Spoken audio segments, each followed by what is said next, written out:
مجھے افسوس ہے کہ بعض اوقات لوگ یہ کہنے لگتے ہیں کہ بھئی وہ تو شیعہ لوگ تھے اور ایران سے ہمارا اختلاف ہے اور فلانا. خدا کے بندو، امریکہ اور اسرائیل نے اس پر اس لیے حملہ نہیں کیا کہ وہ شیعہ تھا، وہ اس لیے حملہ کیا کہ وہ عالم اسلام کا ایک رکن تھا، اور اس کے نتیجے میں اس کو حملہ کرنے پر اکسایا خلیج کے ممالک کے اوپر، کیونکہ امریکی اڈے وہاں پر موجود تھے. تو امریکی اڈوں سے بظاہر ایران پر حملے ہوتے ہوں گے، تو اس ایران نے یہ کہا تھا کہ اگر مجھ پر حملہ ہوگا تو میں ان امریکی اڈوں کو نشانہ بناؤں گا. لیکن امریکی اڈے تو کیا نشانہ بنتے، پتہ نہیں کس حد تک بنے، اللہ ہی جانے. لیکن اس کے نتیجے میں خلیج کے ملکوں میں شہری مر رہے ہیں، شہری سہولیات کا وہ ختم کیا جا رہا ہے، اور اس میں جو شہری عمارتیں ہیں وہ تباہ ہو رہی ہیں. مقصد کیا ہے کہ کسی طرح ان کو آپس میں لڑا کر اور ہماری اپنی چودراہٹ قائم ہو جائے. اب جس ملک کے اوپر حملہ کر رہا ہے، جس کے سربراہ کو قتل کیا، اب وہ جب اپنا نیا کوئی سربراہ مقرر کرنا چاہتے ہیں تو حضرت فرما رہے ہیں عرب صاحب کہ مجھے شامل کرو اس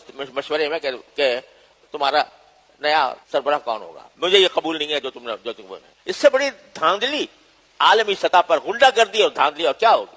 تو اس موقع پر ضرورت ہے کہ ایران کے بڑے حصے سے جو شیعہ مذہب رکھتے ہیں، ہمیں عقائد کا اختلاف ہے، لیکن خدا کے بندو یہ دیکھا کرو کہ کس وقت کس بات کا موقع ہے. کیا یہ وقت ایسا ہے کہ اس میں شیعہ سنی اختلافات کو ہوا دی جائے؟ کیا امریکہ نے اس لیے حملہ کیا کہ وہ تمہارے عقائد کے خلاف رکھتا تھا؟ وہ تو ایک مسلمان کا نمائندہ چونکہ سمجھا جاتا تھا، اس لیے اس کے اوپر حملہ ہو رہا ہے، اور وہ اس کے مقابلے میں ڈٹ کر کھڑا ہوا ہے. اس کی تو اس لحاظ سے ہمیں حمایت کرنی چاہیے، اور لہذا ہم اگر اور کچھ نہیں کر سکتے تو کم از کم رمضان کی تنہائیوں میں، رمضان کی راتوں میں اللہ سے فریاد تو کر سکتے ہیں کہ اللہ ہمیں اس مصیبت سے نجات عطا فرما دیجیے، اور مسلمانوں کو لڑانے کی جو سازشیں ہو رہی ہیں ان کو ناکام بنا دیجیے، اور اللہ تبارک و تعالی ہمیں صحیح موقف، صحیح راستہ، ہمیں بھی، ہمارے حکمرانوں کو بھی، ہمارے اہل سیاست کو بھی یا اللہ صحیح راستہ سجا دیجیے،